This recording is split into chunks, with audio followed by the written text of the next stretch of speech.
Hey everyone, Kristen David here with Upleveling Your Business, and I'm here with Brett Trembly, who's a serial entrepreneur, and one of his companies, Get Staffed Up, helps busy business owners get a virtual on board, and he's got 5 tips for working with a virtual assistant. Super excited to have you here. Brett, share with us what you've got for us today.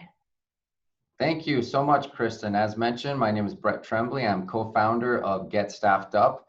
As we like to say, delegate your way to freedom. We are helping business owners and entrepreneurs find virtual staff members offshore, meaning in another country, really just add a lot of bandwidth to the business and take things off the plate of the owner, which is the way that you can continue to grow, focus on what's important. So we're going to talk about our five tips for how to work with a virtual assistant. So I'm going to go through them quickly. And if you want to stop listening, you got the 5, no problem. The point here is that we want to give you the help and the resources. If you want to keep listening, we'll go into detail a little bit more for each one and why we think it's important to have these 5 things in place. So the first one is to define expectations and be clear on what you want. The second is to have weekly scorecards and end of day reports. So maybe those are self-explanatory, but I'm going to go into a little bit more detail on each one. The third one is to develop a meeting rhythm. And this is very important to establish some consistency, and the benefits are exponential when you consistently do the meeting rhythm. The fourth one is to have the right technology. A lot of the questions we get are, well, how do I do this? And how do I work with someone? And that's okay, because if you've never done it before, then it is a little bit daunting, but we'll break that down for you and tell you some of the tools that you need. And the fifth one is giving consistent feedback. And we'll talk about how to continually work with and improve the performance of your virtual assistant, taking an employee just like you would in-house from kind of a burden to a complete asset. And that's really the point of this video and what we're doing. Awesome. Well, I want to hear more. Let's dig deep. Let's do it. Let's dig in. So the first one is define expectations and be clear on what you want.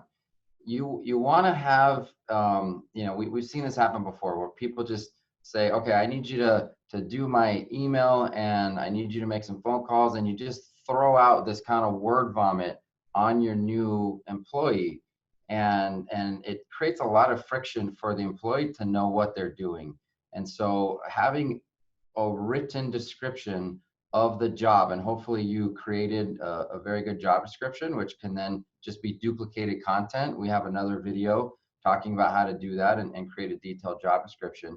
But take from there and triage the tasks that are the most important and that need to get done right away. For example, if you're hiring what we like to call a clerical team member who's virtual, and they're going to be in charge of learning how to do your email, setting up your calendar, scheduling. Perhaps you do a lot of lunch meetings, and that's one of your networking strategies, or evening events. You want to decide what's the most important and teach them how to do that first, and be very specific with the objectives. So if you're training someone on email, it can't just be, here's how you respond, and call me twice a day and tell me about my email. There are a lot of systems out there for setting up folders and prioritizing what's important and what you need to see, with the ultimate goal of you only checking your email twice per day and then eventually once per day. And if that scared you, I know, I've been there, but that's another topic for another day. So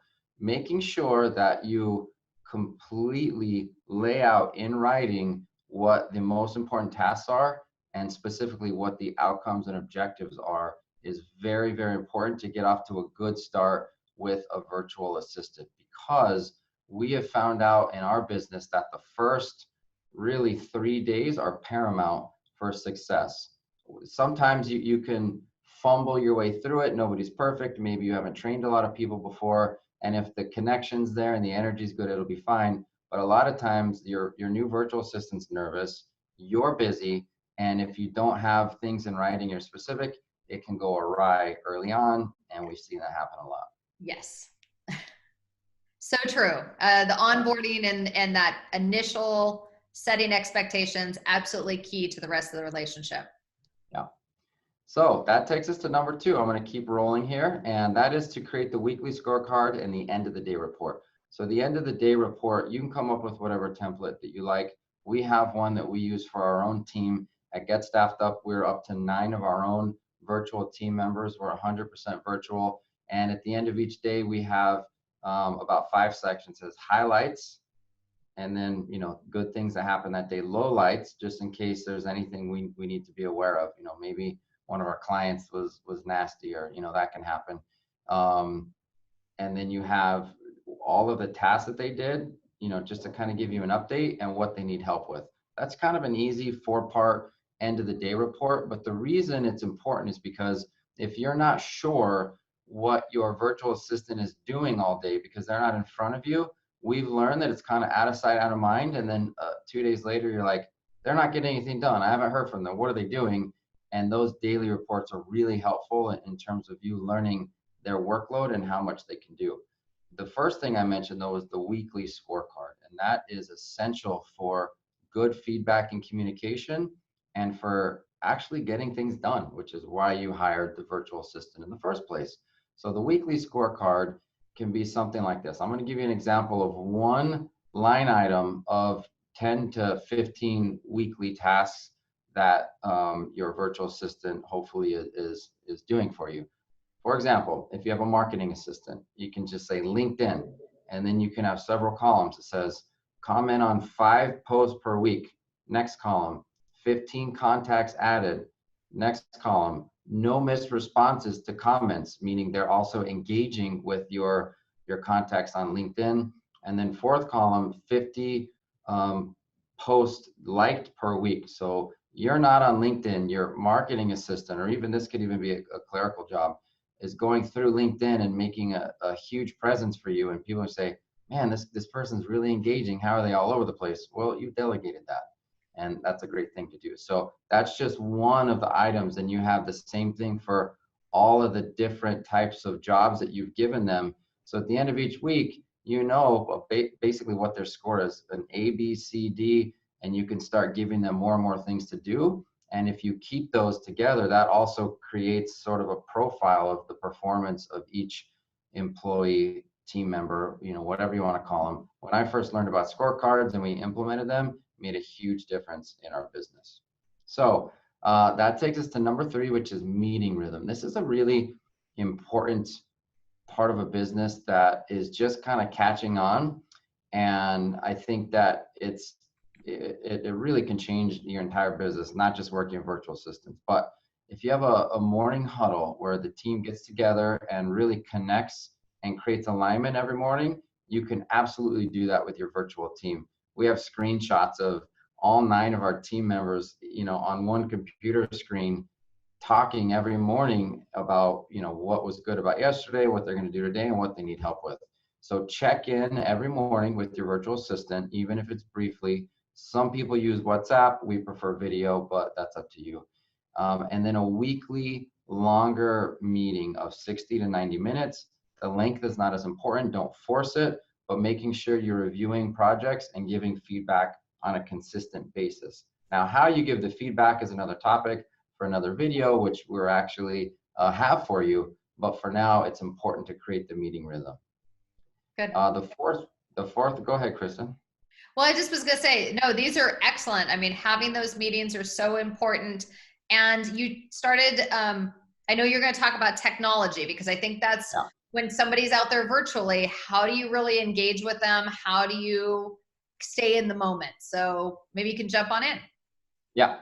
So technology is, again, the biggest question, but it's really straightforward. If your virtual team members answering the phones, get a VoIP system, and it's the same connection as somebody that was next to you. Just hold 101 and they send it right over. We use Amazon Chime, which is a video chat, or Google Hangouts. It's easy. Just click the button, ring. Your virtual assistant should have their computer up all day anyway. So it's just like a phone call, but a video chat. In terms of file sharing, it's just a human. You can do email, set them up with their own email, or For other documents that are larger, set up Dropbox or Box or whatever you prefer. So there's not a huge difference between the tools that you would need for someone who's down the hall as somebody who's virtual. I know that sounds a little bit like, well, I thought it was going to be harder than that, but it doesn't need to be. You don't need to make it harder. Excellent. Yeah. And so the last thing is give consistent feedback. And we talked about the morning sort of huddles or alignment creating. We talked about weekly meetings, but what tends to happen is people think of an annual review, and we like to have monthly and quarterly conversations with our team members so that we make sure they have a chance to ask us questions. What am I doing wrong? What can I do better? Because a lot of your weekly meetings are more, I need this done, where are we on this? But the monthly, ability to ask questions and then quarterly reviews, as they're commonly referred to, so that it doesn't take a whole year before someone learns they're not doing something right that you would like them to do. So that's very important. And that's it. Those are the 5 main tips that we have for working with the virtual assistant. And I don't know if Kristen, you have anything to add, but should be super helpful.